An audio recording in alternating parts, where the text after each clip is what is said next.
Hey guys, welcome to banking guide. आप सभी लोगों का मेरे चैनल पे स्वागत है। मैं बिगनर्स के लिए, खासकर बिगनर्स के लिए एक नया न्यूज़पेपर सीरीज शुरू करने जा रहा हूँ। बहुत से लोगों ने मुझे कमेंट करके पूछा जो आपने अपना इंग्लिश कैसे इम्प्रूव किया, मुझे इंग्लिश बताओ। तो मैं न्यूज़पेपर रीडिंग करके अपना इंग्लिश इम्प्रूव किया था और उसी से मेरा जॉब हुआ। तो मैं आप लोग के लिए छोटा छोटा वीडियो, मैं एडिटोरियल नहीं कराने जा रहा हूँ, मैं इंडियन एक्सप्रेस को आपको डिस्कस करने जा रहा हूँ क्योंकि मुझे पर्सनली जॉब लेने में इंडियन एक्सप्रेस न्यूज़पेपर बहुत ही सूटेबल लगा। तो मैं अभी छोटे छोटे वीडियो बनाऊंगा न्यूज़ को लेके जो कि बैंकिंग रिलेटेड, इकोनॉमी रिलेटेड होंगे। मैं एडिटोरियल नहीं कराने जा रहा हूँ। आप लोग अगर आगे कमेंट करोगे जो नहीं सर एडिटोरियल करवा दो तो मैं करवाऊंगा। अभी न्यूज़ पे बात करते हैं और इंग्लिश को कैसे इम्प्रूव करना है, क्या तरीका होगा ये देखना है। ठीक है, तो चलो वीडियो शुरू करते हैं। और मैं ग्रामर के रूल के साथ मीनिंग को देखते चलाऊंगा। मैं आपको उसका डिटेल एनालिसिस बताऊंगा। आपको ऐसे ही पढ़ना है, ऐसे हैबिट डालोगे तो रूल्स वगैरह भी आपको धीरे धीरे याद हो जाएंगे। ठीक है, आईसीआईसीआई बैंक शुरू करते हैं। ICICI bank fines former independent director ₹2 lakh. उन्होंने आईसीआईसीआई बैंक के ने अपने इंडिपेंडेंट डायरेक्टर को पे 2 लाख का फाइन लगाया था। ठीक है, इसके बारे में यहाँ पे है, ICICI Bank has said it imposed a penalty of ₹2 lakh on independent director Rama Bijapukar for infraction of the bank's code and the SEBI regulation। ठीक है, छोटा छोटा तोड़ के पढ़ना है फिर समझना है। देखो, ICICI बैंक एक थर्ड पर्सन इंटिटी के तौर पे यूज होगा, इसके साथ हैज लगा है तो has said it imposed a penalty. हम कभी भी पेनाल्टी को इम्पोज करते हैं किसी के ऊपर। ठीक है, तो इम्पोज्ड अ पेनाल्टी, और इम्पोज का कोलोकेशन होता है, जब आप डिक्शनरी देखोगे तो इस चीज को गौर करना। इम्पोज का कोलोकेशन होता है on, imposed on something on somebody something. ठीक है, तो इम्पोज समथिंग ऑन समबडी। तो यहाँ पे पेनाल्टी लगाया गया है 2 लाख रुपए का। किस पे? Independent director director Rama Bijapurkar for infraction of. मैंने वर्ड जो मुझे अच्छे वर्ड लगे उसे मैंने हाईलाइट करा है। आप कर्सर को नोटिस करो, ध्यान दो जो कर्सर कहाँ पे जा रहा है।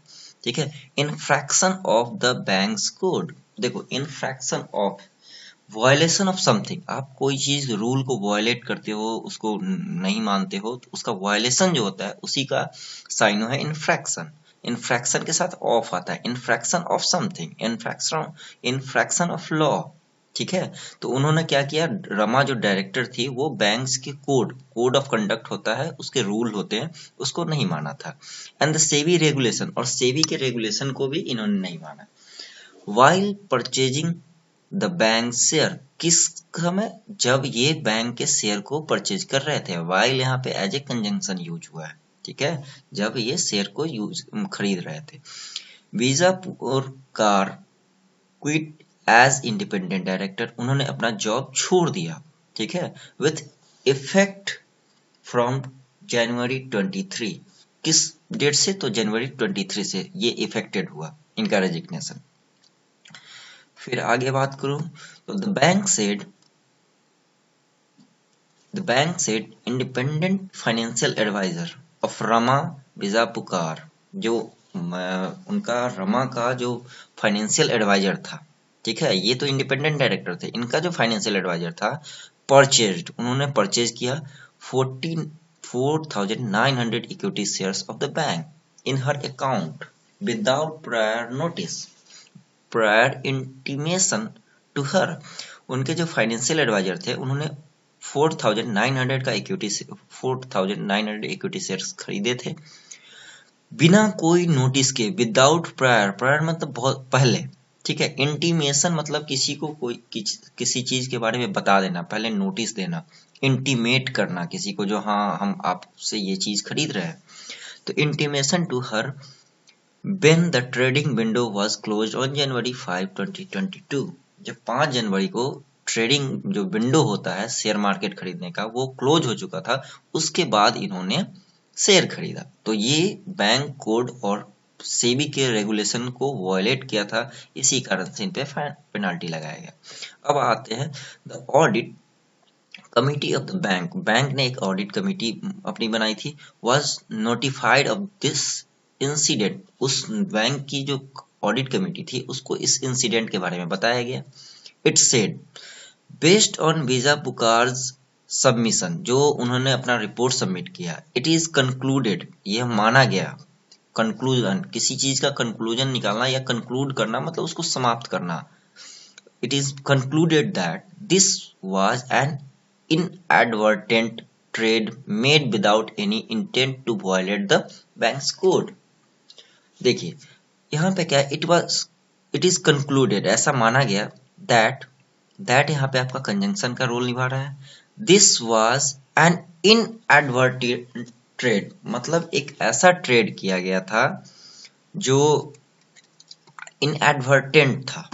यहाँ पे इनएडवर्टेंट का मीनिंग होता है जो आप कोई काम करते हैं लेकिन उसको इंटेंशन के साथ नहीं करते हो, मतलब अनजाने में हो गया हुआ भूल, ऐसी गलती जो अनजाने में आपसे हो गई, उस तरह का, इसको इनएडवर्टेंट बोलते हैं। इसका आप शॉर्ट नोट्स बना सकते हो वो कैब का।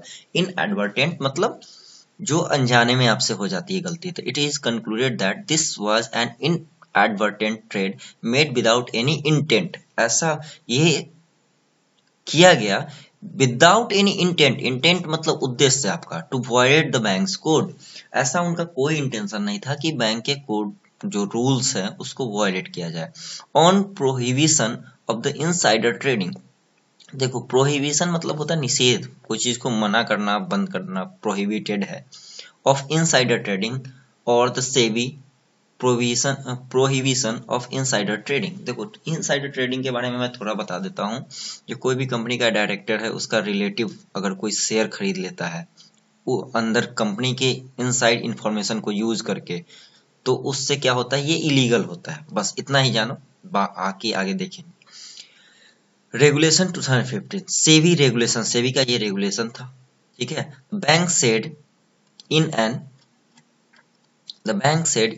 एक्सचेंज फाइलिंग ऑन सैटरडे, एक एक्सचेंज, एक रिपोर्ट का एक्सचेंज किया गया, फिल किया गया उसको सैटरडे को। देखिए कोई भी डे से पहले ऑन लगता है, ऑन मंडे, ऑन सैटरडे, तो ये आपको नोटिस करना है जो हाँ डे से पहले ये सैटरडे हो।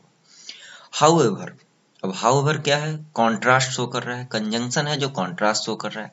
As there was an infraction of the bank's code, बावजूद इसके वहां पे बताया गया कि ठीक है भैया ये गलती से हुआ है, ऐसा कोई इंटेंशन नहीं था बैंक के कोड को वायलेट करने का। लेकिन however there was an infraction of the bank's code, कि यहाँ पे गलती हुई है, infraction मतलब वायलेशन हुई है रूल की। and the SEBI regulation a penalty of rupees 2 lakh has been imposed on, मैंने बताया था imposed on होता है तो impose के साथ on है आ गया, on the independent director। बावजूद इसके कि ये अनजाने में हुई है, ऐसा कोई इंटेंशन नहीं था, फिर भी वायलेशन होने के कारण सेबी ने 2 लाख का फाइन लगाया था, ठीक है। And independent director upon confirmation by the audit committee, जो ऑडिट कमिटी ने जो कंफर्मेशन दिया जो नहीं है ऐसा भूल हुई है, तो उसके ऊपर सेबी ने फाइन लगाया। At its meeting held on January 2020, जब इसका मीटिंग हुआ था 22 जनवरी को, हेल्ड ऑन, ठीक है, ऑन हेल्ड के साथ होल्ड ऑन या हेल्ड ऑन, मीटिंग क्या होता है, होल्ड होता है, मीटिंग को होल्ड किया जाता है, हेल्ड किया जाता है, ठीक है, तो V3 यूज हो रहा है।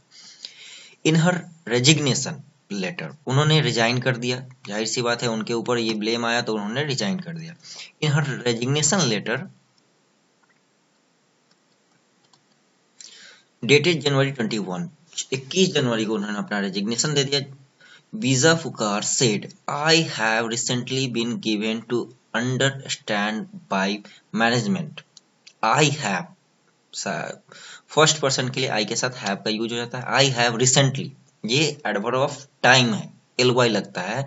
जब एक ही सेंटेंस में दो वर्ब हो तो एडवर्ब को पहले वाले वर्ब के बाद, एडवर्ब को पहले वाले वर्ब के बाद डाला जाता है। जैसे कि आई हैव रिसेंटली बीन, तो हैव और बीन दोनों वर्ब है, तो आपको हैव के ठीक बाद रिसेंटली को डालना है, ठीक है, ये एक छोटा सा रूल है।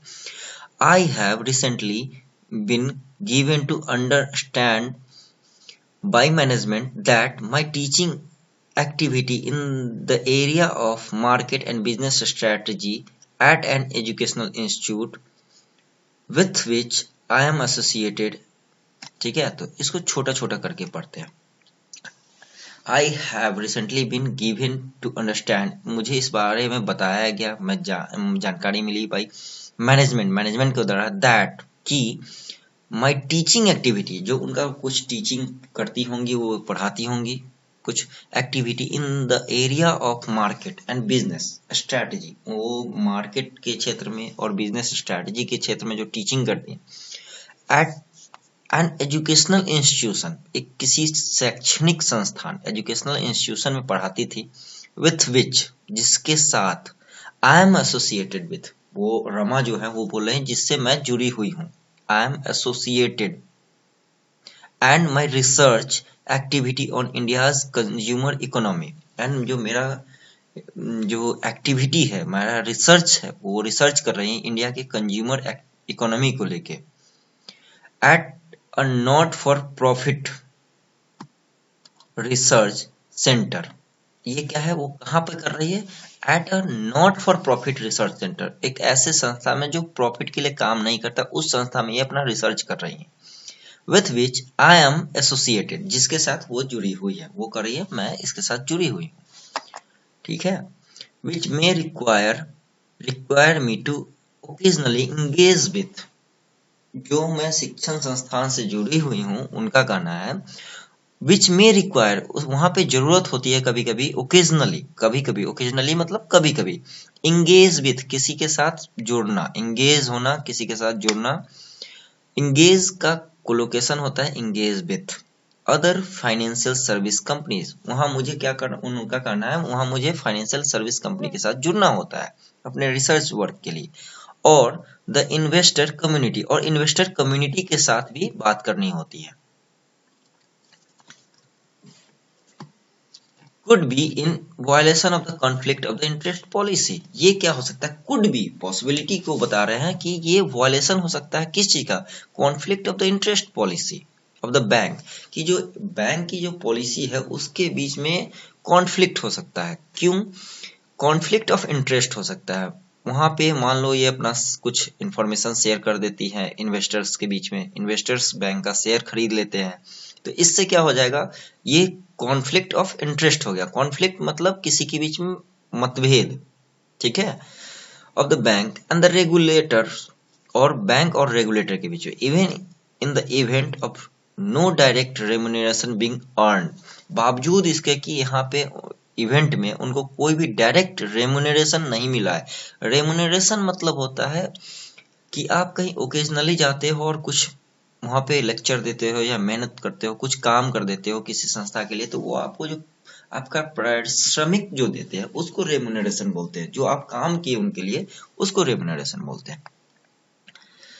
In order to avoid any possible ambiguity on my position, in order to ये होता है हमेशा, इन ऑर्डर टू, ठीक है, इन ऑर्डर टू,